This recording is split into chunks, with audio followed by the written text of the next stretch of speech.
Wow, look at this cute little cookie cutter.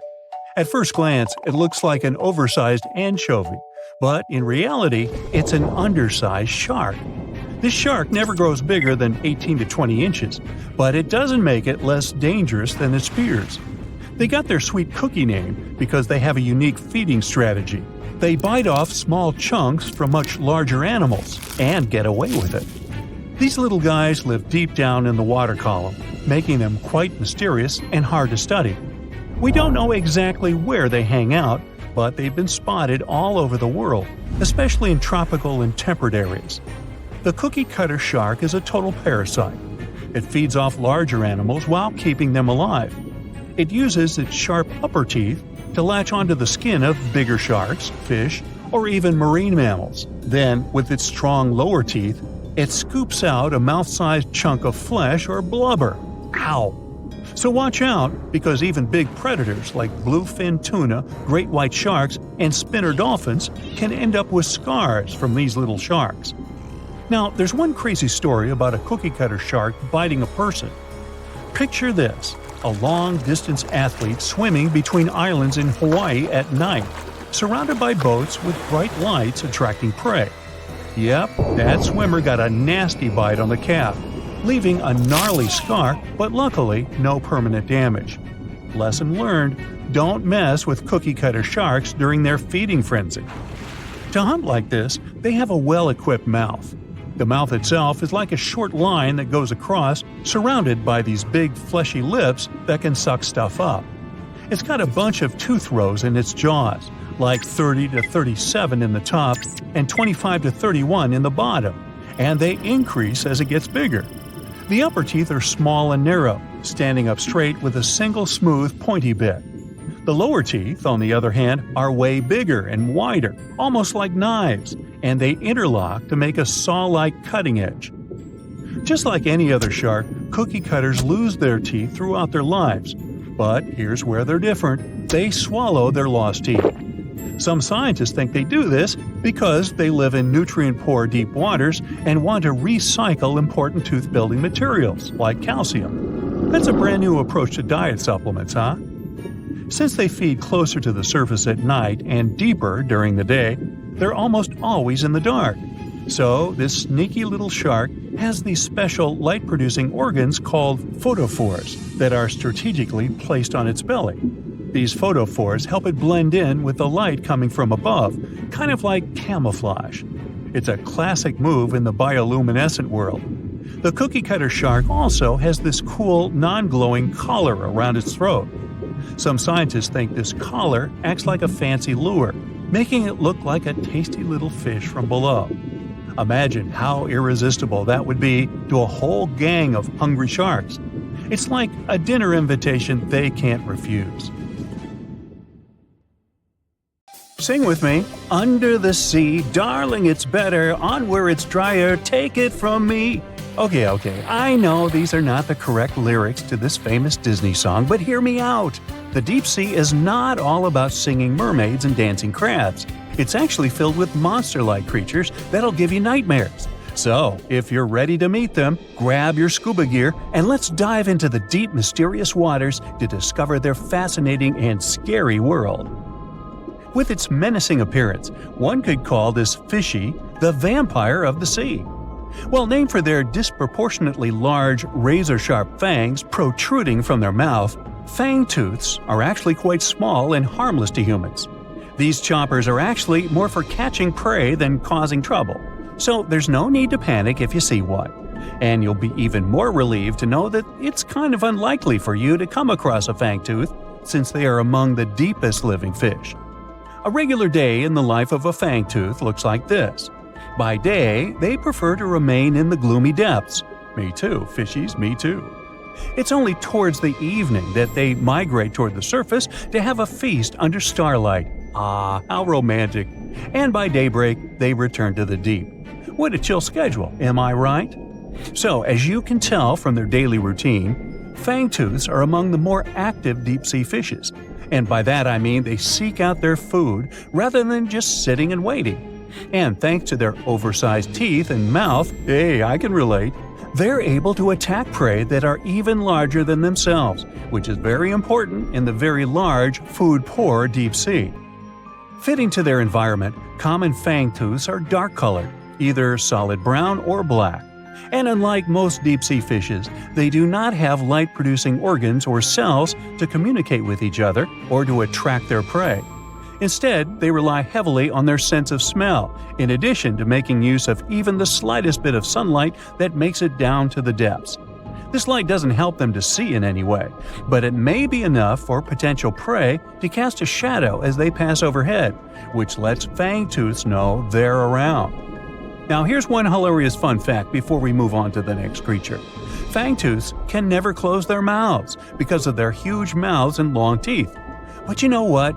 I would bet maybe $500 that my orthodontist would claim he could fix that too. Our next horrific deep-sea animal is as real as a kraken can get. Giant squid, which actually did inspire the legends of the kraken, live up to their name. The largest one ever recorded by scientists was almost 59 feet long. It also probably weighed nearly a ton. You would think such a massive animal wouldn't be hard to miss, but since giant squid live deep underwater, they are difficult to come by. Giant squid, along with their cousin the colossal squid, yep, they are different, have the largest eyes in the animal kingdom. They're somewhere around 10 inches in diameter. In other words, they are around the size of dinner plates. Peekaboo! Having such large eyes allows them to detect objects in the lightless depths of the ocean, where most other animals would see nothing. Nada, zippo. Giant squids have 8 arms and 2 long feeding tentacles that help them seize their prey. These tentacles are tipped with hundreds of powerful sharp teeth and are often double the length of their body. This helps them to snatch prey up to 33 feet away. Hey there, come a little closer. Most of what we know about giant squids come from those that floated to the surface and were found by fishermen. After years of research, it was only in 2012 that a group of scientists were able to successfully film a giant squid in its natural habitat for the first time. Yet again, the giant squid continues to remain largely a mystery due to their inhospitable deep-sea habitat. And maybe they're shy. Speaking of squids, this species is basically the space creature of the ocean. So, it's only been about 20 years since the big fin squid family was officially described by scientists. And there are still plenty of facts about them that are yet to be discovered. However, the big fin squid sightings as deep as 20,000 feet below the surface suggest that they can live deeper than any other known squid. You know what? Let's scratch the word space creature and call them the disco dancers of the deep sea to make things less scary. Because of their long, slender arms, adorned with extravagant rib-like fins, kind of make them look like they're ready to hit the dance floor.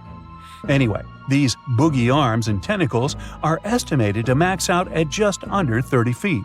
Aside from the estimations though, the largest known big-fin squid was actually 21 feet long, with 20 feet of that being its arms and tentacles.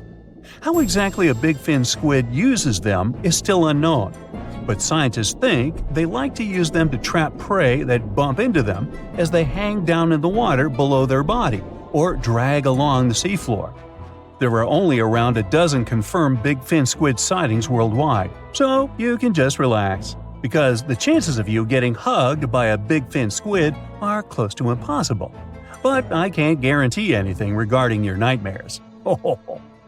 Now, these are not one of your regular Jaws sharks. Let's start with the most strange fact about a frilled shark. It's considered a living fossil because of its primitive anatomic traits. That actually makes more sense once you learn that this species has been around for 80-some million years. So I have both good news and bad news. Frilled sharks live in the open ocean and spend much of their time in deep, dark waters far below the surface. However, they do feed at the surface of the ocean at night. When hunting food, they move like an eel, bending and lunging to capture their prey. And they can actually swallow it as whole, even if it is larger than their own size. This is all thanks to their long and flexible jaws, which are equipped with 300 recurved needle-like teeth.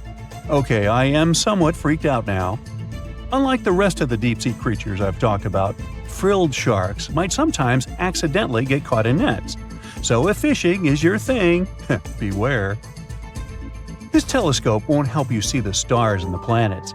With its protruding eyes and elongated body, this little swimmer looks like it's wearing a pair of underwater binoculars, hence the name the telescope fish.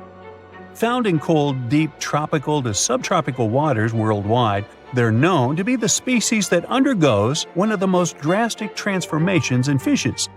When the first larva was described in 1954, it was believed to be a new species rather than the larva of a telescope fish that were known to science since 1901.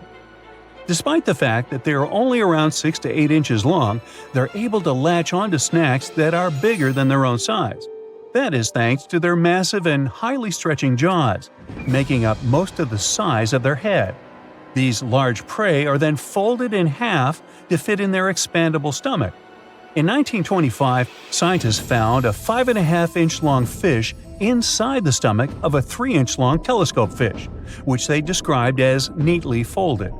Despite all this, their cylindrical tube-shaped eyes are still the most fascinating and bizarre features of telescope fishes. Their specific shape increases light collection to help them detect their prey's weak bioluminescence even from a distance. But although their eyes are good for seeing things in the twilight, they're especially great at seeing silhouettes from below. That's why they orient themselves vertically in the water. Now I have to admit they look kind of cute if you ask me. Sort of like uglier versions of Minions. Yeah, right? In the past 30 years, scientists have made an incredible discovery of a new creature living deep beneath the surface of the ocean. And the name of the creature is the harp sponge. Now, if you're wondering why it took so long to come across this animal, then I might have the answer. These creatures typically hang out at a depth of roughly 11,100 feet beneath the ocean's waves. This sponge species was first discovered off the coast of California thanks to a robot that was sturdy enough to explore those crazy depths the ocean has to offer. This is no doubt an area of the planet where even the most benign-looking creatures can be potentially dangerous. But even scientists were surprised to find that this creature was more than just a sponge. Now, this might seem obvious, but the harp sponge got its name because its basic structure, referred to as a vein, is the same shape as a harp. Each vein is made up of a horizontal branch supporting several parallel vertical branches.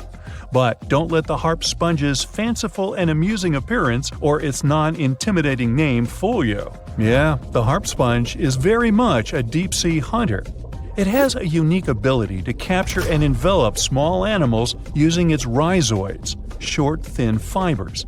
With their help, the harp sponge clings on to the soft, muddy bottom and catches tiny creatures that get swept into its branches by deep-sea currents. Uh-oh. Other sponge creatures often feed by pulling bacteria and bits of organic matter from the seawater and filtering them through their bodies. But not our harp sponge. Instead, it snatches its future meal with minuscule barbed hooks that cover each of the harp sponge's branches. Now, harp sponges prefer tiny crustaceans like crabs, crayfish, shrimps, and prawns. Once the harp sponge has one of them in its clutches, it envelops the animal in a thin membrane before slowly beginning to digest it. So, pal, what's eating you? Oh, Harpo? Too bad. Researchers believe that harp sponges use this method of feeding because there aren't enough nutrients that deep down. This makes traditional filter feeding less effective. Research has shown that the creature is still in the process of evolving. Early harp sponges, researchers found, only had 2 veins, but later, scientists discovered other harp sponges that had 6 veins. The harp sponge might have evolved this elaborate candle holder-like structure to increase its surface area. In general, harp sponges typically grow up to a length of 1 foot, but researchers have seen a creature that was 2 feet in length. The harp sponge is not only very unusual, but also beautiful to look at. See those tiny white balls on top of the branches? Now, why don't we look at some other creatures that live below the photic zone of Earth's oceans? The photic zone means the area beneath the ocean's surface that still receives some sunlight. Thanks to this, there are loads of different creatures and organisms living there. Any animal living beyond this layer qualifies as a deep-sea creature. The Tomopterus worm is a segmented worm you can find in the twilight zone of the ocean. This is the area that lies between 650 and 3,300 feet beneath the surface. These creatures are often no more than 1 inch long, but the largest of them can grow up to 1 foot. While swimming around and feeding, these worms do what researchers describe as an amazing smooth dance.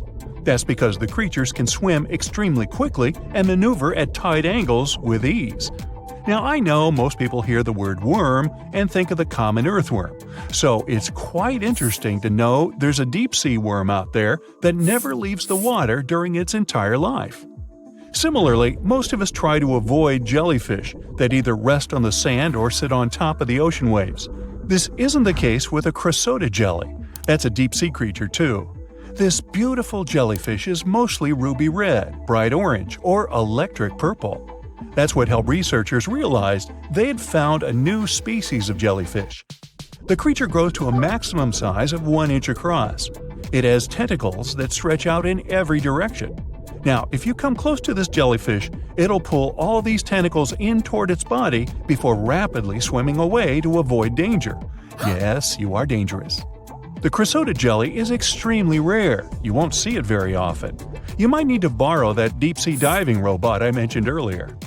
While worms and jellyfish might seem quite harmless, this isn't the case with the Pacific viperfish. Ooh.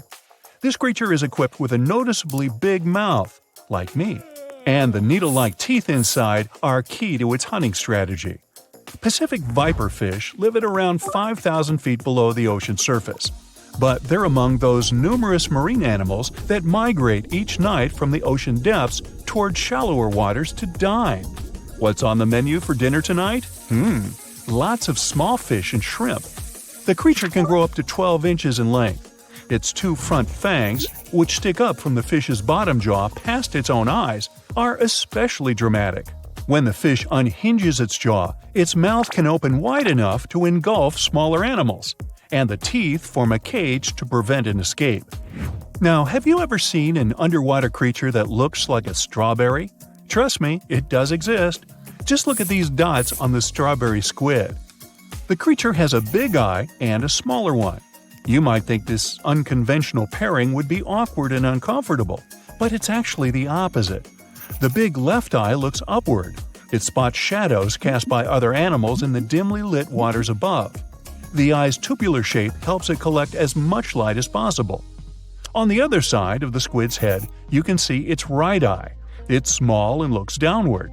This eye searches for flashes of bioluminescence produced by animals lurking in the darker waters below. Now, bioluminescence means the production and emission of light by living organisms. By the way, the squid has a nickname. And no, it's not Squiggy, although that's a great one. It's known as the cockeyed squid. This is simply due to the remarkable difference in size between its 2 eyes. I think I like Squiggy better. And so it goes. Since light doesn't reach the deep sea, the strawberry squid's body actually looks black. This helps the creature hide from enemies, such as sharks and dolphins. In general, the strawberry squid grows to a length of 5 inches. It typically lives around 3,000 feet below the surface, but floats to shallower waters at night. Now, the feather star is a marine creature without a backbone, but with feather-like arms that radiate from the center of its body. These creatures first appeared around 200 million years ago. Related to sea stars, they look like a flower, but if you approach them, they'll quickly swim away. But not all feather stars can swim. Many species can only crawl along the bottom of the seafloor. Like some of the other deep-sea creatures we've looked at, the feather star can adapt to its surroundings. It has a creepy ability to shed its arms, the same way some lizards can shed their tails. This also helps them escape from their enemies. Feather stars live all across the globe, from the equator to the poles, from the shallow waters on top of reefs to the deep, deep sea. Now, given that we're dealing with mysterious creatures, the name of this one is quite fitting. The swift vampire squid should be the official symbol of life in the deep sea. The animal has a dark red body, huge blue eyes, and a cloak-like web that stretches between its 8 arms. This, along with its name, may suggest that the creature is some form of a terrifying hunter. In reality, though, the vampire squid is a soft-bodied, timid creature, about the size, shape, and color of a football. It grows to roughly 12 inches in length and lives 3,000 feet below the waves.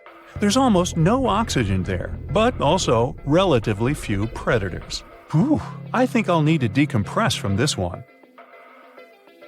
Ever wonder why, despite all our advancements in technology and science, there's a vast expanse of our own planet that we barely know about? Believe it or not, over 80% of our oceans remain uncharted territory. It's as if we've got this massive aquatic playground in our backyard, and we've barely scratched the surface. Also, did you know that only about 7% of our oceans have a special tag called Marine Protected Areas, or MPAs? How come this colossal body of water that envelops most of our planet is also among the most vulnerable and misunderstood spaces in the universe? Pressure has a lot to do with it. Our deep ocean is a beast of a place with no visibility, freezing temperatures, and pressure that's so intense that in certain areas it would make you feel like you're having the weight of 50 jumbo jets on your body. No wonder we're having an easier time sending people into space than to the bottom of the ocean. The deeper you go into the waters, the more pressure piles up. But let's not forget we have tech on our side, right? Scientists now use these cool satellite technologies that track the color of the ocean to check how much phytoplankton is there, for example. Why is this important, you might ask? Because these little plant-like critters are actually pretty major players in our big blue oceans. In the grand scheme of things in the aquatic world, phytoplankton is like the bedrock of the ocean food chain. It gives life to almost everything, from the tiny zooplankton, which are animal-like microorganisms, to those colossal, magnificent whales. When these technologies first came around, satellites could get clear images of the ocean faster than a ship could take the same number of measurements in 10 years. But it's not all about looking at the ocean from space. Sometimes you gotta dive in there and see it for yourself. Thankfully, we've come a long way in ocean exploration tech too. We've got things like floats and drifters that ride the ocean currents while collecting data, and a whole fleet of underwater vehicles, some of which are manned, some remote-controlled, and some even autonomous. Remember James Cameron, the guy who made the movie Titanic? He's super into exploring the ocean, and in 2012, he set a record by going down to the Mariana Trench in a vertical torpedo sub. He thinks there's nothing like being in the ocean and experiencing it firsthand. Other companies use a mix of technologies for their ocean explorations. It led them to discover amazing stuff like a deep-sea coral reef near Morocco, the only one still growing in the Mediterranean Sea. They've also discovered new species and documented ones previously thought to live only in the Atlantic. These efforts have convinced local authorities to declare some places as marine parks. As with most scientific areas, the road isn't without its bumps. These expeditions can cost quite a lot, and the lack of detailed maps and data only adds to the challenge. We can't always rely on bathymetric information, meaning the study of the ocean floor, because it's often not available. And that's the tricky part. We need to explore more to know more, but getting the funds for these kinds of projects can be tough when there are so many unknown variables. One particular company's explorations have helped protect nearly 4 million square miles of ocean so far. The data they collect during their expeditions is invaluable. It's used to identify new species, locate vulnerable habitats, and even show where threatened species are being overlooked. Their work helps dismiss excuses from local authorities who claim they lack the necessary information to establish more MPAs. The same company supports a goal known as 30 by 30, aiming to protect 30% of our oceans by 2030. It's a big target, and there's a long road ahead, but ongoing ocean exploration can provide the proof needed to keep more of our oceans safe. We also need to set aside areas for protection and research, even when we don't have all the facts just yet. On that note, Some cool scientists have recently stumbled upon a gigantic and mysterious world beneath the Pacific Northwest coast's ocean floor. The best part is, this massive realm of life is pretty much cut off from the rest of the world above, making it like a secret underground club that only the best microbiologists have access to. Picture an active city. Except the city is microscopic cracks in the basalt rocks of our oceanic crust, and its residents are microbes. These tiny creatures aren't like you and me. They don't rely on sunlight or the organic products of land and water ecosystems for sustenance. Instead, they thrive on chemical reactions with rocks and seawater. Scientists call this type of life chemosynthetic, which sounds complicated, but it basically means life sustained by chemical reactions. While this sort of life has been found deep in mines and around seafloor hydrothermal vents, the scale at which these creatures are found under the oceanic crust is unprecedented. It might even be the most extensive ecosystem on Earth. A geomicrobiologist from Denmark was part of the team that made this discovery. He claimed that over 50% of our planet's surface is oceanic crust, which is an average of 4 miles thick. Imagine the size of this chemosynthetic party happening down there. This discovery didn't happen overnight. Since the 90s, scientists have found weird tiny holes in the basalt rocks that make up much of Earth's outer crust. They seem like they might have been made by bacteria, but hey, there was supposed to be no life there. I mean, imagine trying to survive in a place that's hot, deep, dark, dense, and mostly devoid of the organic compounds we need for life. Yet, here they are. In the following years, more pieces of the puzzle fell into place. Scientists found that the oceanic crusts had different conditions at the centers and edges. At the centers, rocks are jam-packed with energy-rich compounds that support these tiny life forms. But by the time they reach the edges, these chemicals are all gone. Fast forward to now, and it's time to put the puzzle together. A microbial ecologist from the University of North Carolina worked on this research and says we now have solid evidence of microbial life in the cracks and crevices of deep ocean basalt. The next question scientists asked was, how far does this life extend? Researchers collected samples of crust from a plate roughly 120 miles off of Washington's coast, drilling deep beneath the ocean's surface. What they found down there was remarkable. The life down there runs on a unique fuel, hydrogen. Yep, in the absence of sunlight, hydrogen provides the energy for all their biological processes. These microbes use hydrogen to transform carbon dioxide into organic matter. This matter and other byproducts, like methane, then fuel other organisms, creating a network of life. Of course, the life down there isn't as complex as the one we know up here. Scientists doubt there will be any multicellular life under the ocean because it's too hot and energy poor. But hey, who knows? This universe under our oceans still has a lot to reveal. This whole thing is significant for many reasons. First, it confirms that life can exist in places without oxygen, which changes our perspective on where we can find life. This makes us wonder if life could exist under similar conditions on other planets, where surface conditions might be too harsh. The implications on Earth are also profound. If a large portion of life exists in the oceanic crust, then our understanding of life on our own planet could be completely changed. This exciting discovery stretches our understanding of life and prompts us to keep exploring the mysterious depths of our oceans, pushing the limits of our understanding. NASA is also in on the whole deep sea exploration project. Why? Shouldn't they be preoccupied with outer space? Because they're hoping to find hints about what the oceans on other planets might look like. NASA specialists are really hopeful that by unearthing underwater secrets, we can solve some of the big questions about space. Plus, they're testing some nifty equipment for future journeys across our solar system. 70% of the surface of our planet is covered with water. Seas and oceans hide not only diverse inhabitants, but also traces of humanity. Thousands of sunken ships contain pieces of our centuries-old history. Let's look into these depths of the sea and find out what secrets they hide. So, imagine you dive into the seabed and find there, no, it's not the wreckage of a pirate ship of the 16th century. We've seen it many times in many documentary shows and read about it in books, and it's not attractive now. So, you dive into the ocean floor and find a huge porcelain tableware store.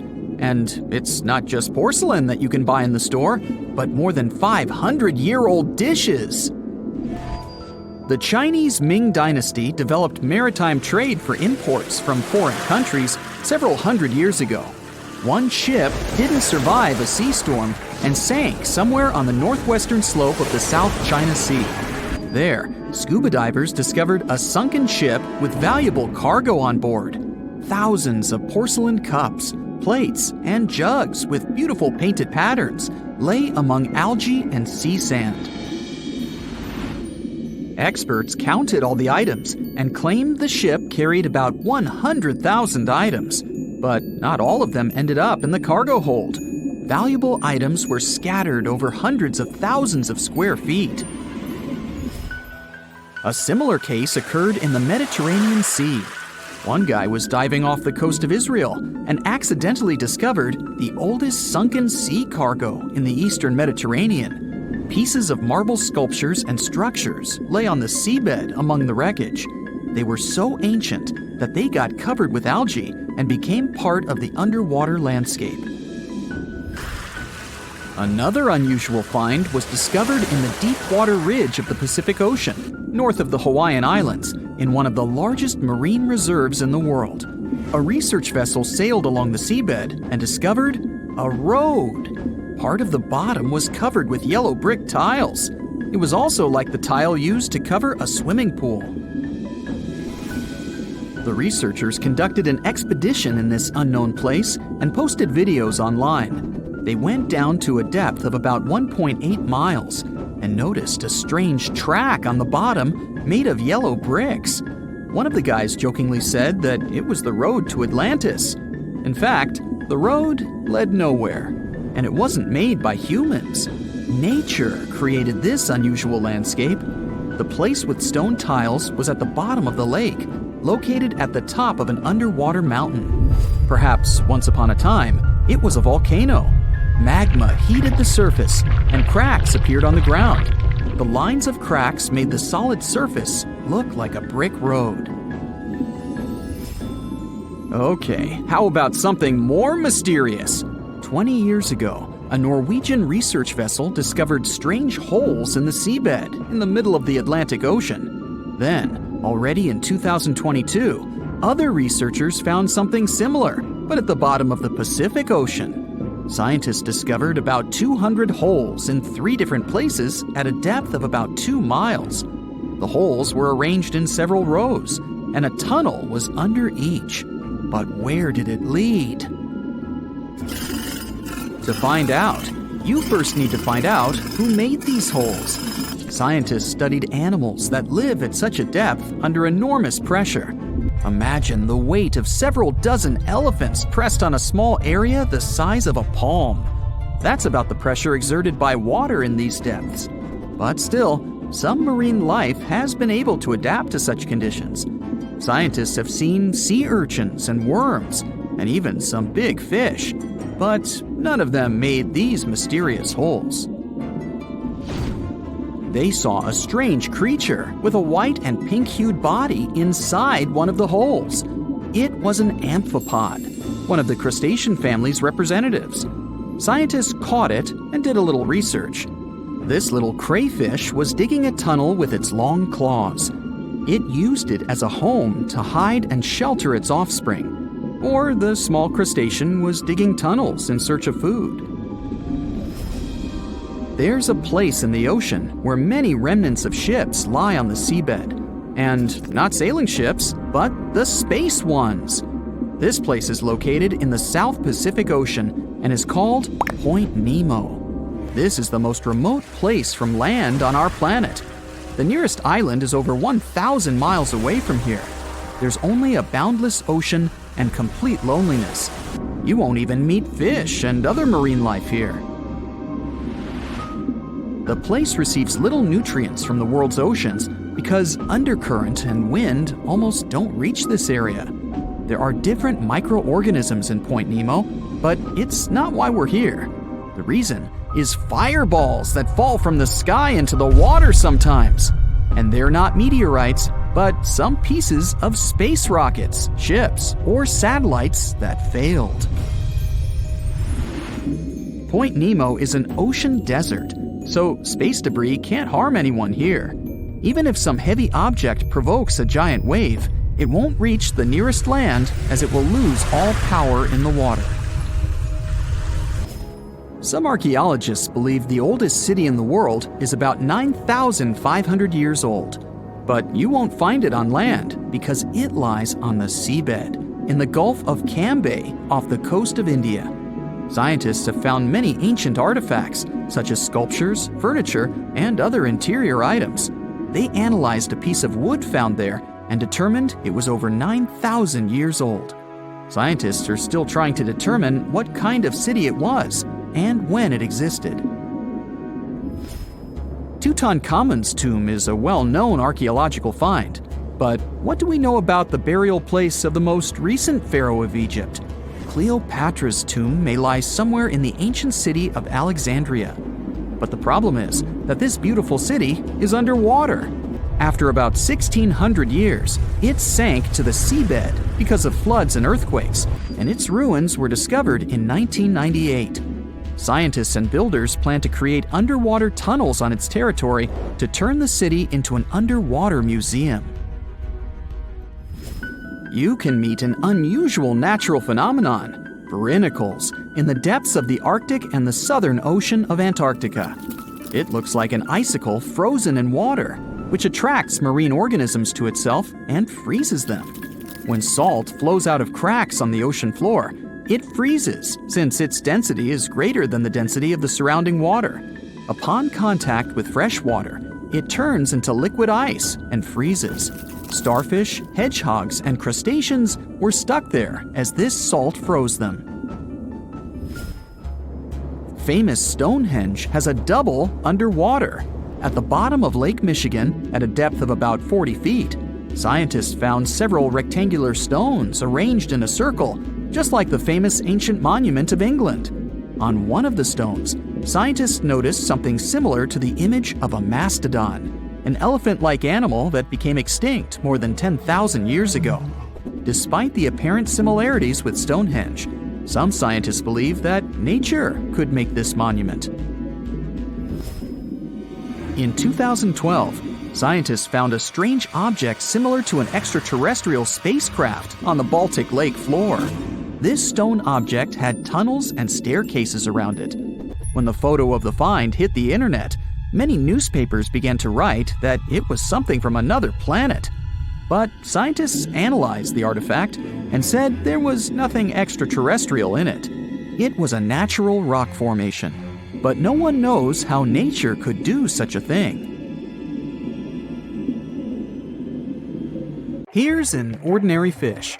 And here's a fish that was supposed to become a human, but it didn't. And not because it didn't come out of the ocean.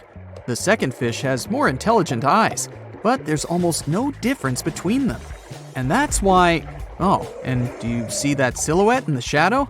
This big ugly monster is one of the key characters in this story, and it hates the intelligent fish. But I'll tell you more about that later. So, the ocean world is an eternal struggle for survival. The big and strong eat those who are smaller and weaker. 400 million years ago, it was the same, only on an even larger scale. Real monsters inhabited the ocean. Giant reptilian fish ate long sea centipedes. Some fish were covered with bony shells. Others had razor-sharp teeth. As a result, some weaker fish escaped the ocean to survive. Other creatures left it to get food, or out of curiosity. And so, according to the theory of evolution, in the next millions of years, these fish began to grow limbs and hair and climb trees. And you know what happened next. And now, let's imagine that nothing forced fish to go to dry land. What if the ocean wasn't so dangerous? And there were a lot of algae and phytoplankton, and fewer ancient and giant sharks. There's food and there are no enemies. Why would fish need to leave this place and spend a couple 100 million years growing limbs? Fish could chill and hang out in the water. Some reached the surface, but they didn't like it there. Strong winds, lightning flashes, it all looked unfriendly. Millions of years passed, and fish were still around. More dangerous sea inhabitants appeared, but fish just grew longer fins to swim faster. Other fish grew plates on their tails to fend off enemies. But in general, most fish still look the same as they did millions of years ago. Their brains were developing. They learned how to communicate with one another using echolocation and movements of tails and fins.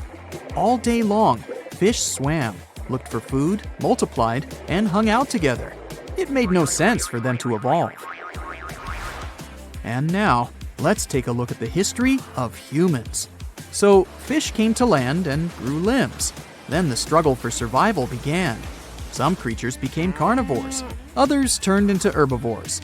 Some ate grass, and others noticed ripe fruit on trees. These crawling creatures started reaching for fruit. After millions of years of such attempts, the creatures' limbs began to grow longer. They stood on their back legs and finally became upright. These ancient animals, the ancestors of primates, learned to climb trees to get more fruit. Then some of them started using stones to crack nutshells. Others began to throw sticks into branches to knock down ancient apples. The more these animals interacted with the environment, the more their brains developed. In addition to saber-toothed tigers and other ancient monsters that tried to eat primates, there were also bad weather conditions that caused a lot of problems. Ancient apes began to hide in caves and even create shelters from branches and leaves. Then someone accidentally started a fire, and it changed the rules of the game. New neuron connections opened up in the brain, and it led to abstract thinking. People built bonfires in caves and watched flames cast shadows on the walls. Images began to form in their heads. The ancestors of people began to make drawings. And so, step by step, over millions of years, they evolved into Homo sapiens. Of course, no one knows precisely how it was, but let's assume that evolution worked this way. The struggle for survival formed the human brain. And now, let's go back to the ocean, where fish swim. They can move from side to side, up and down, and they don't need to reach any branches and fruit. Food is floating everywhere around them. Fish are cold-blooded, so they don't freeze. They don't need to hide from the rain or anything else, so they don't need to build roofs and shelters and start a fire. But still, something changes in their minds. Fish often swim to the surface to see this bright light from the sun. Through the clear water, they see the starry sky and the bright moon. And of course, these pictures form new neural connections in their brains. Fish are curious, and they think about how to explore the land. Their gill-based respiratory system doesn't allow them to be out of the water for a long time. Fish begin to contemplate this world. Over hundreds of thousands of years of evolution, they learn to communicate with one another and begin to understand how the cycle of life in the ocean works. Some fish form large colonies and build houses inside coral reefs. But these houses look like big anthills, not like buildings. Fish stay there to hide from enemies and to have rest. Also, fish meet other enemies, birds. Gulls and pelicans catch lunch when fish rise close to the surface. Small fish decide never to swim there and create a law forbidding them from approaching the surface. The appearance of this unspoken statute forms society. Some fish train to fend off seagulls. Fish hold sharp stones, pieces of coral, or shells in their teeth. And when gulls catch them, these fish hit the bird's feet with corals. Also, fish manage to catch their winged enemies. When some seagull dives under the water, fish attack it from all sides. They do this to study the seagull's body and understand how it can fly and breathe on the surface. Fish become wise creatures. like highly developed dolphins. They understand more and more about the planet, but don't strive to get out of the water because there's no need for it. But then, they discover something creepy. Fish swim toward the shore and see how big bald creatures without scales, with smooth skin, arms, and legs, dive into the water. Fish swim closer to get to know them, but these creatures catch them with their webbed hands. Now fish have another, more dangerous enemy, the sea people. They are intelligent, cruel, and strong. To understand these creatures, let's go back to the real world and look at seals, dolphins, whales, and walruses. All these animals are mammals, which means warm blood flows in them. But why are they so different from fish? Seals and sea lions have the same ancestor as dogs. Manatees and elephants have common origins. Whales and dolphins are marine versions of hippos and hoofed animals. Hundreds of millions of years ago, the ancestors of all these mammals were cold-blooded fish. They got out of the ocean and began to explore the land. Their bodies started to change, and their blood temperature rose. But some of these animals decided not to go far from the water. Those that left the ocean became dogs, bears, and elephants. And those who stayed close to the oceans and seas became mammals adapted to the water. They didn't explore the land for various reasons. Some animals hid in the water from land enemies. Perhaps some couldn't spend a long time under the scorching sun. They transformed into animals with fins. They don't have gills, but can hold their breath underwater for a few minutes. And now, imagine if primates living in trees moved to the shore. Their skin would lose its fur, webbing would grow on their fingers, and their whole body would get covered with a thick layer of fat. They would develop intelligence and become sea people. Each of them would weigh as much as a polar bear because of subcutaneous fat. The fact is that all marine mammals need a lot of fat to protect their body from the cold. A large amount of fat makes them mobile and fast in the water. Now, intelligent, peaceful fish have to fight with cruel sea people. But who will win in this conflict? I think we need another video to find out.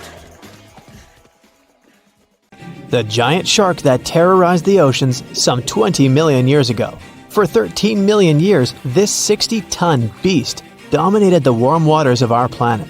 Though, some believe that the Meg still lives in the most remote and deepest parts of the ocean. It's a hot summer day. It seems only logical to go for a swim in the sea. You're floating on your back, completely relaxed. Your eyes are closed. Your breath is even. Water's pleasantly cool around your body. A light breeze touches your face. You feel calm enough to doze off. Suddenly, something bumps into your leg.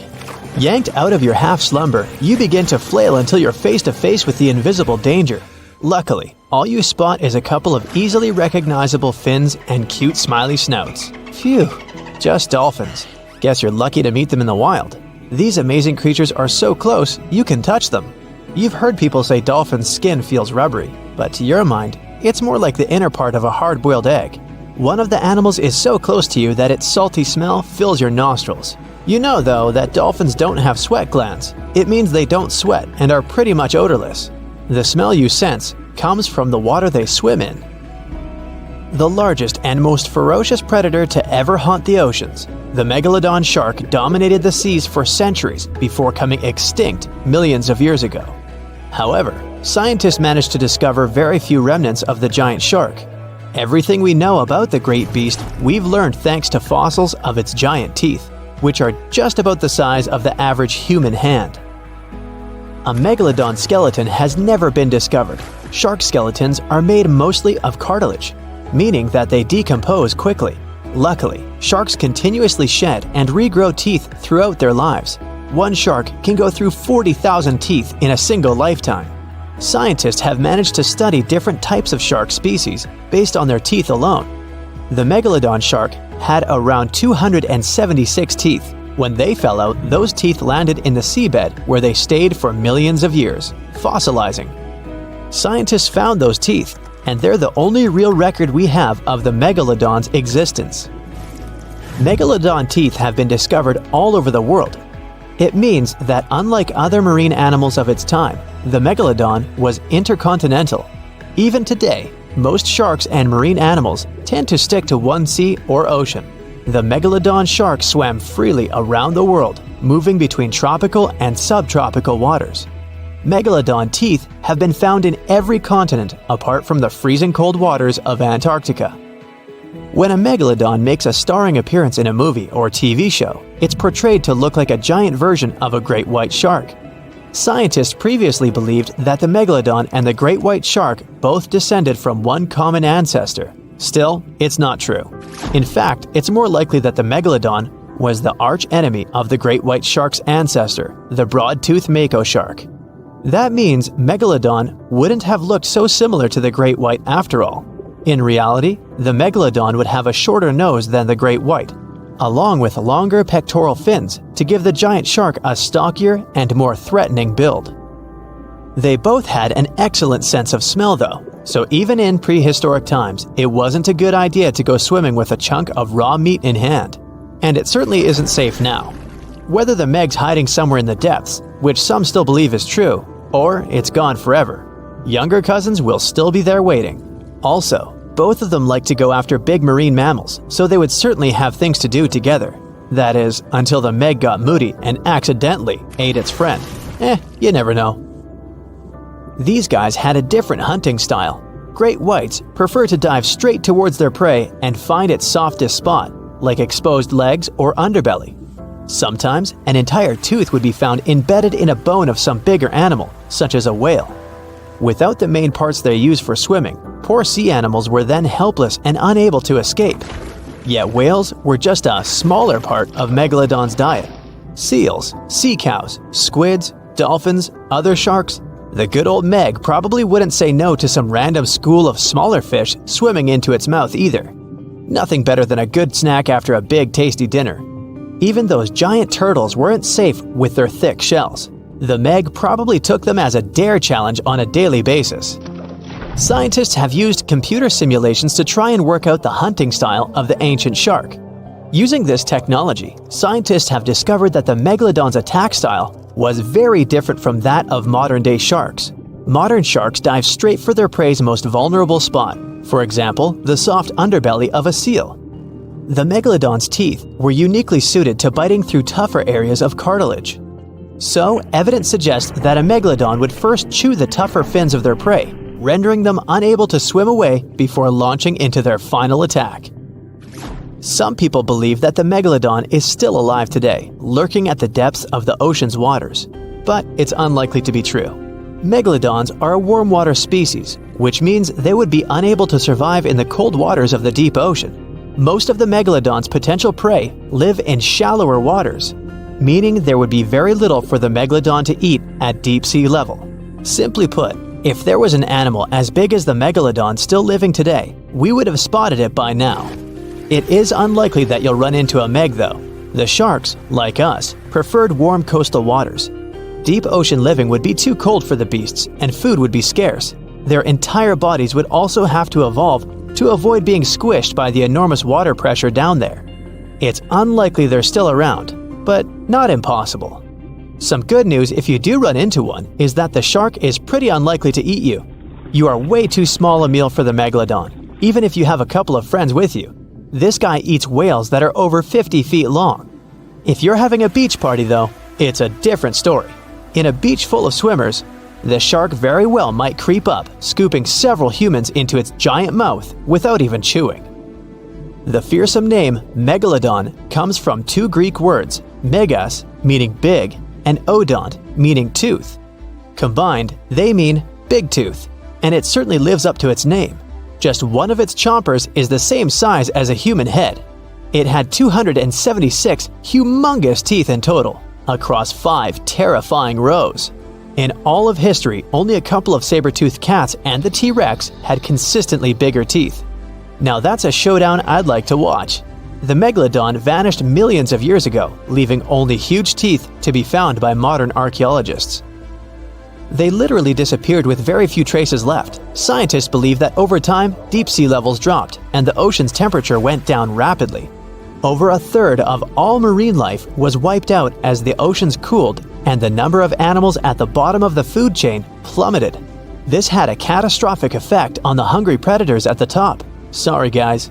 It became way too cold for these sun-loving sharks too, which made it difficult for them to reproduce since they gave birth in warm waters. The Megalodon is usually described as a sort of great white shark, but this is just a common myth. In fact, the ancestors of today's great white existed at the same time as the Meg, but they weren't best buddies and were even in competition with each other. The great white shark was a better hunter using its smaller size and agility to snap up the Meg's prey quickly. They were also known to eat Meg pups, who were only half their size. This didn't exactly help the whole extinction thing. While a great white was no match for an adult Meg in a head-to-head fight, they sure weren't scared of stealing their food. This only left the bigger fish and whales for the Meg, but its food supplies began to run out as whales swam to the cooler new seas. The whales adapted to prefer the colder temperatures, leaving our friend the Meg behind. The megalodons either starved or were frozen into extinction by the Ice Age. Rather than a great white, the megalodon is more like a modern bull shark. It had a short snout, a flat lower jaw, and huge pectoral fins to support its massive weight and size. As scary as they are, these sharks were actually caring family guys. Several megalodon nursery areas have been discovered in Florida, Maryland, and Panama. They gave birth to their young in shallow water environments. We know this from discovering loads of tiny megalodon teeth found in these areas. I wonder if they had nannies too. Oceans cover over 70% of the Earth's surface, so it comes as no surprise that about 50% of the US territory is underwater. We've explored only 5% of oceans. 12 people walked on the moon, but there were only 4 manned descents to the Mariana Trench, the deepest location on Earth. Pressure is the crucial challenge of going deep into the ocean. At bigger depths, temperatures are extremely low, visibility is zero, and the pressure is so intense, it's harder to send people to the bottom of the ocean than to send them into space. You can't see it, but the pressure of the air pushing down on your body in deeper parts is so big, it feels like more than 100 adult elephants or 50 jumbo jets are standing on your head. The pressure is 1,000 times bigger than on the land. Meanwhile, in space, when we pass through the Earth's atmosphere, the pressure drops to zero. We're mapping the planets, but it turns out to be easier than mapping the ocean floor. NASA uses radio waves when exploring space, but this method can't be used for the ocean, since the trillions and trillions of gallons of water get in the way. The Pacific Ocean is becoming smaller, while the Atlantic Ocean is expanding. Many, many years ago, the Atlantic Ocean wasn't even there. It was formed when the North and South American continents separated. Now it's growing bigger at a rate of 2 inches per year, while the Pacific Ocean is shrinking a bit. Oceans even have their own sound, called a bloop. Its quite loud, low frequency, and pretty spooky sound was detected by scientists back in 1997. Some years later, though, other studies revealed that the bloop emanated from an iceberg, cracking away from a glacier. There are lakes and rivers in the ocean depths. It's possible because saltwater and hydrogen sulfide make a combination that's much denser than the water surrounding it, which is why lakes and rivers might form and flow right inside the ocean. The world's biggest waterfall, called the Denmark Strait Cataract, is underwater too, in the waters between Iceland and Greenland. It's 11,500 feet tall, and its amount of water is almost 2,000 times bigger than the one Niagara Falls has. This underwater waterfall is possible because cold water is much denser than hot water, so cold water drops into the much warmer Erminger Sea. The longest mountain chain is also hidden in the mysterious underwater world. The mid-ocean ridge is almost 40,000 miles long. People studied only about 1% of this ridge. We know less of this chain than we know about the surface of Mars or Venus. Challenger Deep, the southern part of the Mariana Trench. That's a small valley at an extreme depth of a little bit over 36,000 feet. Imagine putting our tallest mountain, Mount Everest, into the Challenger Deep. 1.2 miles would still remain for the mountain's peak to reach the surface of the water. 94% of all living creatures are aquatic, and almost 2/3 of marine life is still not defined. So new species are being discovered all the time. including those spooky ones like the goblin shark, the fangtooth, and the frilled shark. Imagine what more's been waiting for us down there. There are also treasures hidden down below. Oceans have around 20 million tons of gold, but not in a way it can be extracted or mined with any cost-effective methods. It's dispersed all over the seafloor. If we could take it out, each person on the planet would get about 9 pounds of gold. Corals in shallow waters needed to find a way to protect themselves from the sunlight, so they developed some kind of layer that helps them feel good, even when exposed to direct sun rays. Basically, they developed a sort of natural sunscreen. Corals are living creatures. No mouth, eyes, or anything else that could say they're more than a rock, but they are in the category of marine invertebrates. A lot of the oxygen on our planet comes from the ocean. Scientists claim it's about 50 to 80%. The oxygen is produced by marine plants, mostly algae. A tsunami can be up to 100 feet tall, but waves under the surface are even bigger and can reach a height of 800 feet before they collapse. Antarctic fish have proteins inside their bodies that act as some sort of natural antifreeze. These proteins attach to ice crystals and prevent fish from freezing when the water gets too cold. When you place a seashell near your ear, it seems like you hear the sound of waves crashing on some distant beach, like a shell's memories are trapped inside. In reality, the shell amplifies the ambient noise from your current surrounding. There are 1 million volcanoes in the ocean depths, and 80% of eruptions happen underwater. The jellyfish is one of the oldest aquatic creatures, and their ancestors lived 500 to 700 million years ago. That makes them more than twice as old as the first dinosaurs, since they appeared around 240 million years ago. Sharks have also been around for quite a long time, about 400 million years.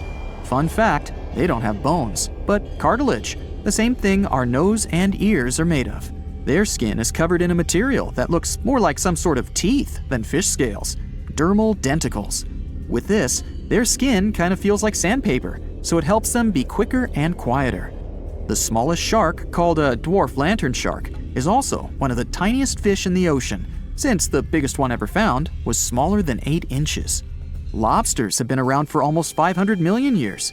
Scientists found fossils of some kind of a huge 7-foot-long lobster, which was one of the biggest animals living at those times. Dolphins are some kind of sleepwalkers, since they sleep with only half of their brain. They close one eye at a time.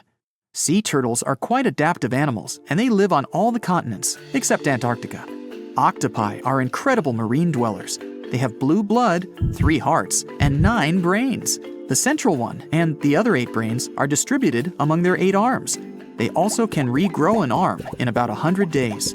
Sea sponges don't have a head, eyes, a mouth, bones, lungs, a heart, or a brain, but they're still living beings. A seahorse is technically a fish, even though it doesn't look like one. This specific animal has no stomach or teeth. Food goes through its digestive systems really fast, so these animals must eat more or less all the time to stay alive. Seahorses can eat more than 3,000 brine shrimp per day. There's a unique spot in the Pacific Ocean where you're farther from all your problems than in any other place on Earth. It's called Point Nemo, and it's about 1,500 miles away from the closest points of land. It's quite hard to get there. First, it's not a bit of land, so you can't actually see it. Second, even the person who discovered it back in 1992 never visited it. The ocean doesn't get struck by lightning as often as the land does, but when this happens, the results can be way worse than on the ground, since water is conductive, so lightning spreads across the ocean really fast. Cold water surrounding your body while swimming may feel refreshing, but that's not a protective layer, and you can still get sunburned. In fact, the water only reflects 10% of UV rays, while the sand reflects an additional 15% of the sun's rays. The temperature in oceans varies. Sometimes you can find water with a temperature of up to 40 degrees Fahrenheit, while there are hydrothermal vents in the seafloor too. They release water that goes up to 750 degrees Fahrenheit. Ouch. There's this thing called the Milky Sea phenomenon, a stunning scene where the water glows with such incredible light that it looks like it's not from our planet. This area is so big, you can see it shining from space, and the mysterious phenomenon usually can be seen in the Indian Ocean. Sometimes, while chilling on a beach, you can see green flashes over the horizon. That happens because the atmosphere bends sunlight when it's passing through, after which it separates the light into different colors. This is in the same way a prism splits the light into what we later see as small rainbows. Black holes have incredibly strong gravitational force pulling objects in. Even light doesn't have a chance to escape it. A similar thing happens with those found in the oceans. Yes, no need to go to space to see one of those. We have them on Earth too. It's just that they don't catch the light, but the water.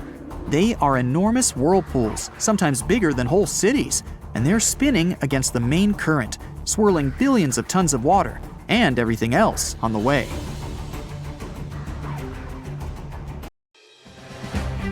Hey now, get ready to dive into the Sea of Mysteries, also known as the Black Sea. It is the largest inland body of water in the world, bigger than the entire state of California. It has dozens of lost ships and some secret underwater tunnels.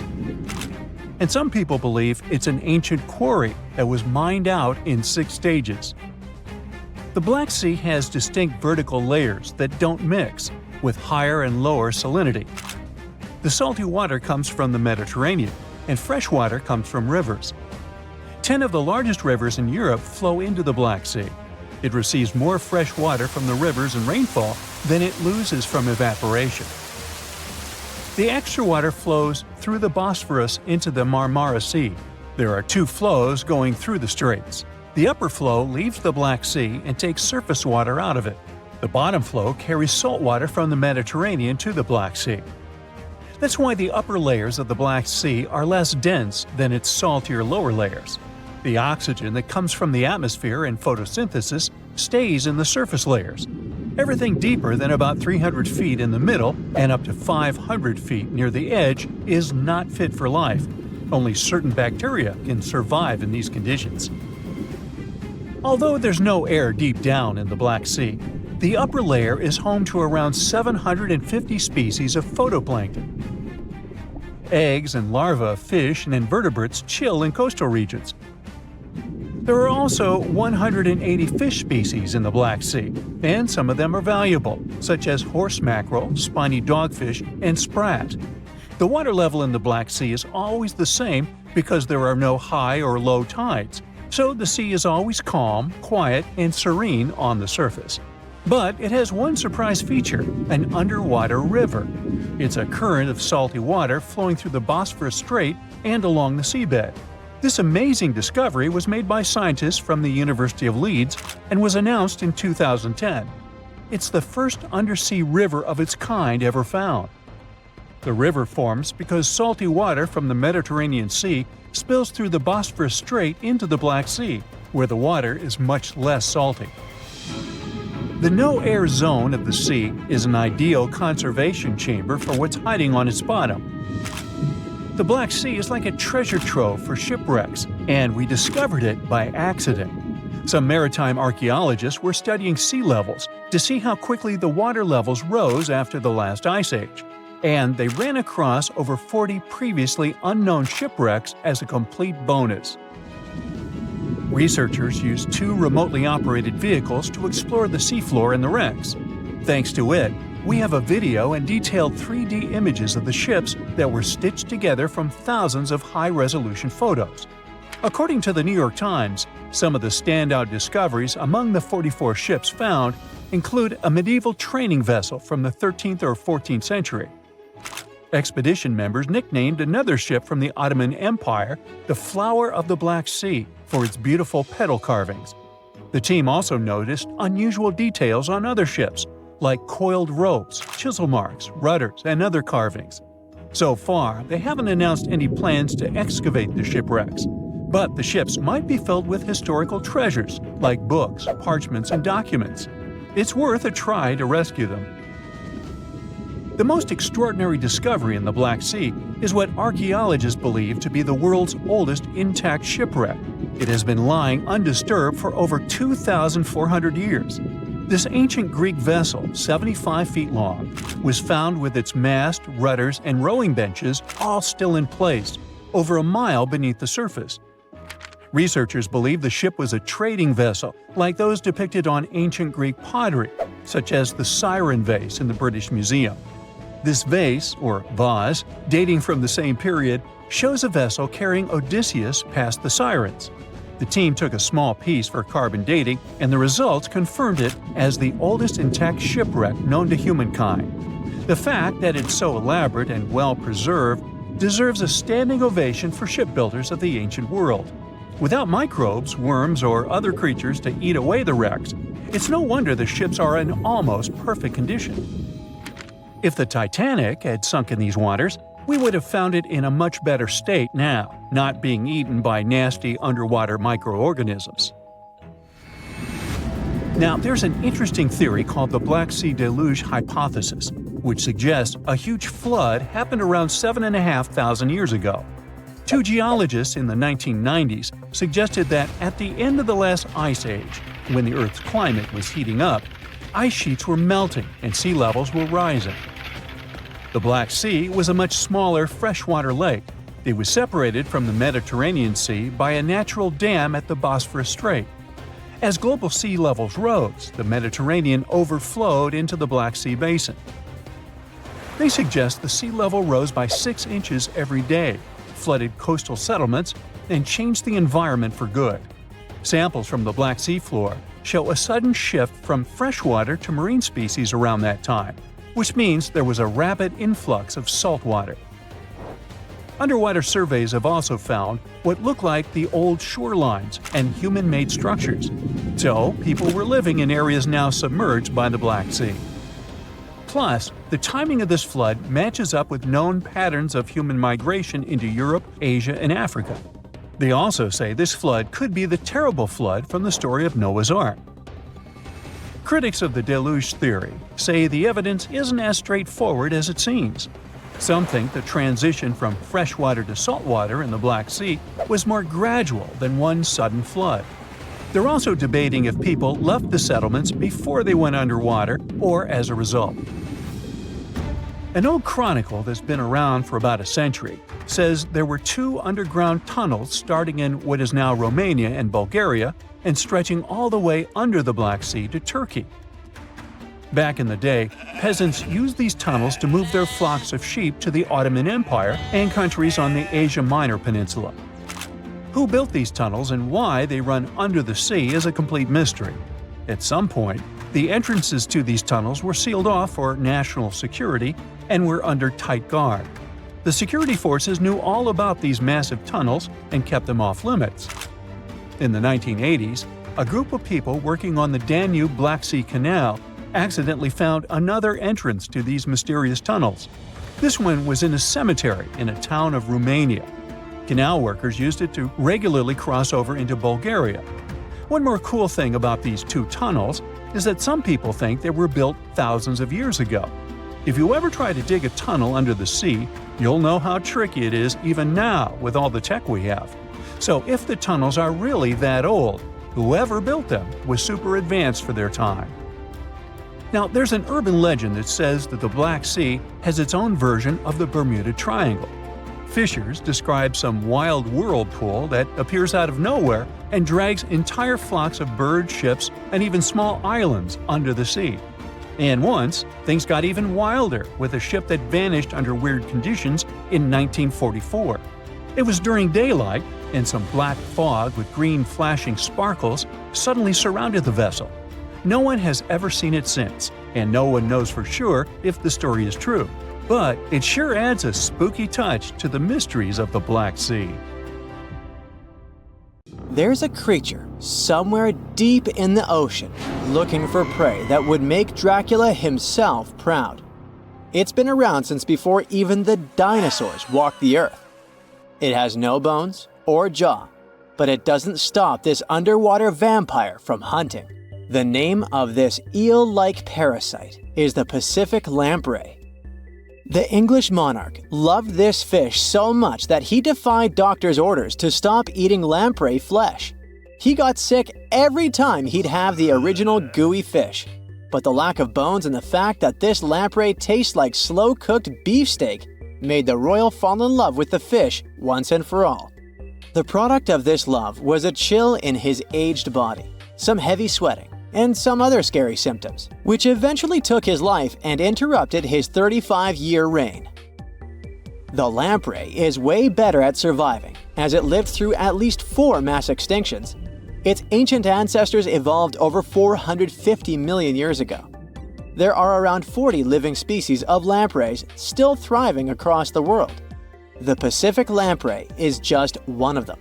These creatures have cartilage instead of bones, and a third eye, which is a special light-sensing organ on the top of their heads. Instead of a regular jaw, they have a sucker mouth surrounded by teeth. It's perfect for latching onto prey and sipping up body fluids like underwater vampires. Once they pick a victim, they suction it, making a seal that's almost impossible to break. Scientists believe the Pacific lampreys don't munch on flesh. Female lampreys lay up to 200,000 eggs in nests that stay in fresh water for 3 to 4 weeks. Once the larvae hatch, they burrow into sediment and stay under the sand for up to a decade. When they hit their teenage years, these miniature Draculas re-emerge and migrate from freshwater all the way to the Pacific Ocean.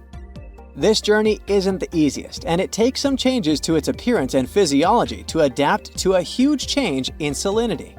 After several years, they go back to freshwater to reproduce. Pacific lampreys can use chemical clues released by their larval migrating pals to find their way. They can travel hundreds of miles inland to find the perfect spot for spawning and rearing. It's not always the same place they spawned in. Many species of birds, mammals, and other fish can appreciate the fatty flesh of lamprey. This makes them some of the most valuable players in freshwater and marine ecosystems. Another lamprey type, the sea lamprey, is native to the Atlantic Ocean. It's not that dangerous when it's at home, but once it gets to the Great Lakes, it becomes a real threat to the 4 local native species of lamprey. The sea lamprey is up to 4 times bigger than the lake species. It has unlimited food and spawning grounds, and no natural predators here, so it becomes cocky. It secretes an enzyme that doesn't let the blood clot. Once it attaches to some unsuspecting fish, it spends the next several months feeding off of it. And even if the fish shakes the lamprey off, it doesn't have long to live because the mark the predator leaves behind. Sea lampreys aren't interested in humans, but can accidentally latch onto a swimmer. It won't be fatal, but it's not the most pleasant sensation, and you need to get the spot of the impact disinfected. The Australian box jellyfish looks harmless, but it's considered the most venomous marine animal. Unlike other kinds of jellyfish that float with the current rather than swim, this creature can reach an impressive speed and choose its own direction. It has tentacles covered with tiny darts loaded with poison. People and animals that get unlucky enough to meet with those tentacles face some scary and sometimes even fatal consequences in a matter of minutes. Before you decide to never revisit the ocean, you should know that only a few out of around 50 existing species of box jellyfish have venom that is lethal to humans. There are some not-so-dangerous species living in warm coastal waters worldwide. And the most dangerous ones are in the Indo-Pacific region and northern Australia. A blue-ringed octopus spots a signature psychedelic color and the ability to take away your life. This cute-looking sea monster likes to spend its time in the soft, sandy bottom or shallow tide pools and coral reefs. It normally hides in underwater crevices, among shells or debris. If you disturb it, the octopus will activate its tiny color-changing organs and demonstrate its blue rings as a warning signal. The next step will be releasing a venom 1,000 times more powerful than cyanide. This venom is more toxic than that of land mammals. The octopus normally uses it to hunt crabs, shrimp, and small fish by pecking them with its beak and paralyzing them. There is no known antidote for the venom, so if you ever see this sea creature, the best you can do is to stay away from it. It bites without any pain, so you might notice when it's too late. The good news is that it's not aggressive and won't go after you unless it's cornered. The reef stonefish are masters of disguise in the underwater world that camouflage themselves on rocks, coral reefs, or just blend into the seabed. They thrive throughout tropical marine waters of the Indo-Pacific. Their invisibility superpower makes them especially dangerous to their prospective victims they ambush and swallow whole. If someone happens to disturb them, their 13 defensive dorsal spines stand on end and deliver a powerful venom punch. They say stonefish stings are extra painful and lead to scary consequences within minutes. They're called the most venomous fish in the world. If you don't do anything about it, the impact can be lethal. If you ever go diving in the Pacific Ocean, be careful not to pick up a cone snail from the seafloor. It has a beautiful shell made of brown, black, or white patterns. Like most other snails, it's slow, but it has a complicated system of seeking out prey. It likes to snack on fish, marine worms, or even other snails. Once a cone snail senses food is near, it activates a sharp proboscis, or a needle-like protrusion from its mouth. The attack is swift and super potent. The victim doesn't even have time to realize what happened to them. Once it's completely incapable of moving, the cone snail swallows it whole. Humans aren't on its menu, but it can still release the venom if someone steps on it or disturbs it. The proboscis can even penetrate gloves. Luckily, only several out of over 700 species of cone snails can take a human's life. But since there's no antivenom, you better not risk it. All 52 known species of sea snakes living mostly in the warm tropical waters of the Indian and Pacific Oceans are venomous. The beaked sea snake even has the title of one of the world's most venomous serpents, but it's one of the few kinds that can pose a real threat to humans. Sea snakes prefer a peaceful coexistence and would rather slither away than engage in any confrontations. If you ever see them in the water, staying calm and moving slowly will save your life. Sea snake bites, although almost painless at the moment, can have varying degrees of impact. Some may only cause mild symptoms, while others can lead to severe outcomes. Most bite reports come from accidental encounters, like someone freeing them from nets or unsuspecting beachgoers stepping on them. Blue dragons rarely grow larger than the size of a grape. They like to swim belly up, so their brightest blues blend in with the ocean waters. And the silver front faces down and camouflages with the darker seabed. Blue dragons feed on another dangerous sea creature and store up their stinging cells. Their venom lives on even after the fish itself is no longer alive. That's why you should be extra careful and never pick up or step on them on the beach. How heavy is the largest living snake? How can a snake eat a whale? Get ready, I'm about to answer these questions. Before the last ice age, giant mammals like mammoths ruled the world. The modern animal kingdom we're familiar with was shaped around 55 million years ago. I mean, there were still 1,000-pound bear dogs living from Asia to America. But modern whales, for instance, began to appear later. I'm saying modern whales because, surprise, surprise, whales weren't always fully aquatic. The ancestors of the ocean's biggest animals once walked on dry land. They had 4 legs and lived on the coast. Now, I want to introduce you to a snake that used to eat these whales, the Paleophis, a genus of a marine snake. Scientists say it's hard to understand how big the Paleophis was due to its fragmentary fossil record. They assumed that it could have reached up to 40 feet long. Its fossils were found in different parts of the world, from England to Morocco and Virginia, USA. The Paleophis is extinct now, and sea snakes today are only about a quarter of the size this majestic creature used to be. So no need to worry about this underwater monster. But there once was an even bigger snake, the Titan boa. It was around 50 feet long and most likely weighed over a ton. It used to live in what is now known as northeastern Colombia around 60 to 58 million years ago. Scientists say that it mostly fed on fish. Another giant animal that lived in the past was the black Gigantopithecus.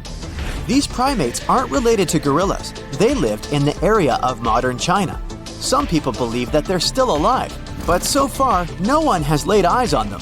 Some people even go further and say that the stories of Bigfoot or Yeti are based on these animals. This rodent became extinct about 2 million years ago.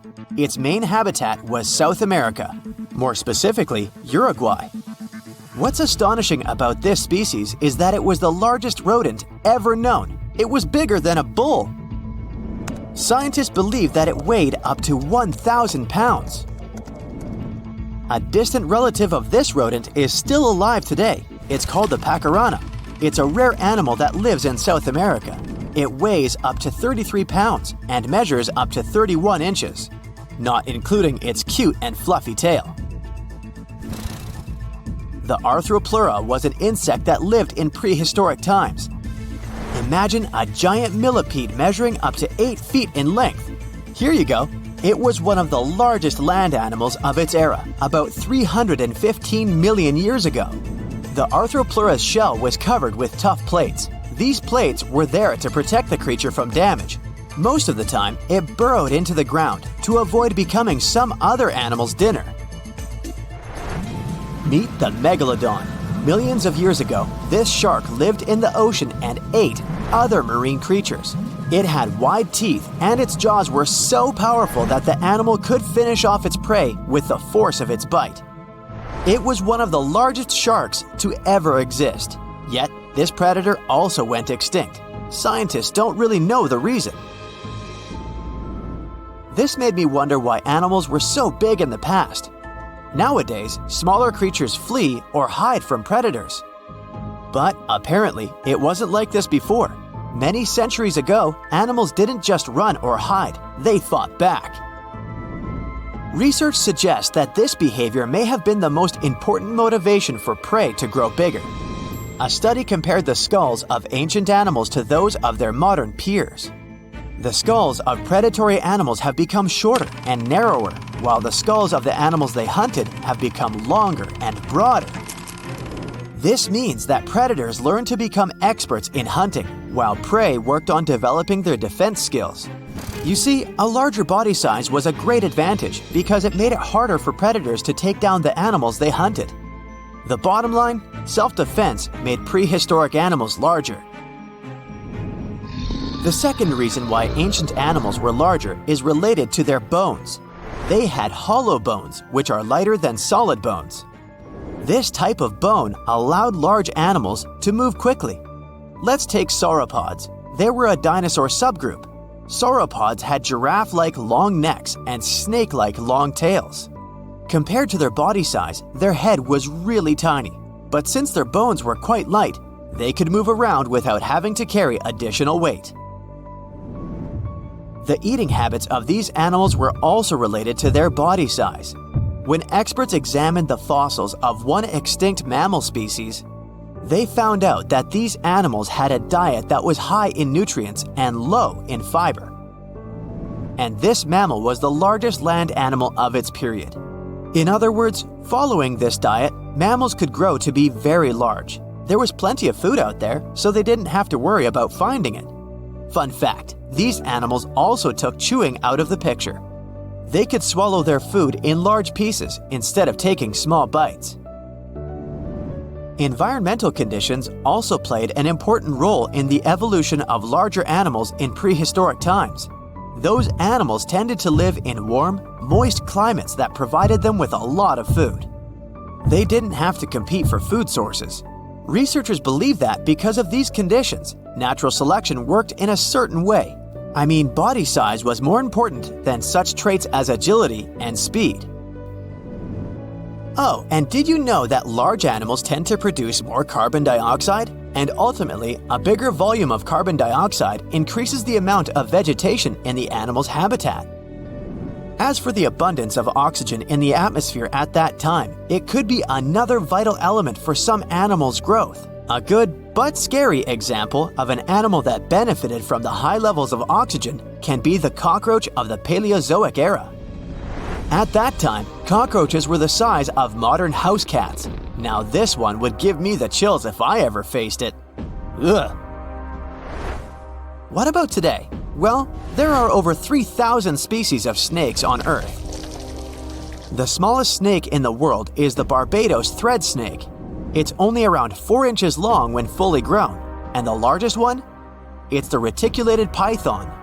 This snake reaches around 20 feet in length. The longest python was discovered in 1912. It measured 32 feet long. As for the largest and heaviest reticulated python, it was named Medusa. Medusa was approximately 25 feet long and weighed 350 pounds. These reptiles lived in Southeast Asia in rainforests, woodlands, and grasslands. Don't be confused though, the reticulated python isn't the heaviest snake in the world. This title belongs to the green anaconda. It weighs approximately 500 pounds. Green anacondas are found in South America and Trinidad in damp, humid areas. I have a bonus for you. Here is a flying snake. You can find these snakes in Southeast Asia. They don't fly like birds, of course, but they do use the power of flight. They can go as high as 300 feet. They leap from tree branches into the air. Once they take off, it's all about aerodynamics. Their main technique is flaring their ribs and pulling in their abdomens. While airborne, they undulate from one side to another and slightly up and down. This motion helps snakes to turn and glide. Why bother with all this if they can just crawl in an old-school way? Scientists aren't sure, but they believe it might be related to escaping from predators. This way, they move from one tree to another without having to get down to the ground. Every now and then, people discover fossils of animals that lived millions of years ago. These ancient discoveries continue to capture our imagination. Which of these animals would you like to see alive?